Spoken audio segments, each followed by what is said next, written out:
On ne leur interdit pas seulement les soins, on est en train de leur retirer le droit d'exister. Bientôt, il faudra un titre de séjour pour respirer.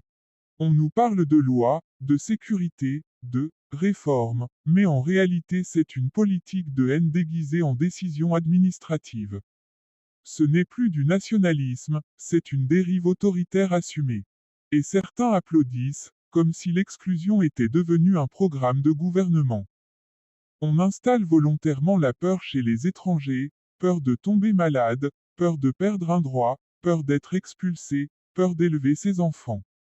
Dans un pays qui se prétend patrie des droits de l'homme, c'est une honte historique.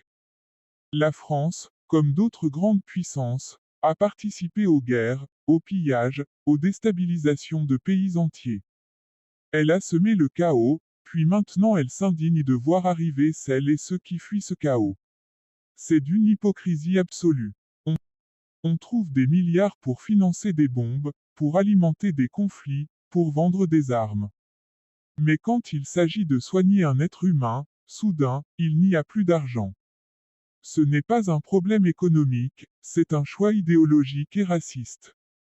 Ces pays sont riches grâce à l'exploitation, au colonialisme et à l'immigration. Et aujourd'hui, ils retournent leur colère contre ceux qui ont construit leur économie, nettoyé leurs rues, soigné leurs malades, élevé leurs enfants. Le projet est clair, créer une main-d'œuvre silencieuse, fatiguée, mal payée, terrorisée. Des gens qu'on exploite le jour et qu'on menace la nuit. Voilà le vrai visage de ces politiques, pas la protection, mais la domination. Et après tout ça, ils osent encore parler de valeurs, de liberté, d'humanité.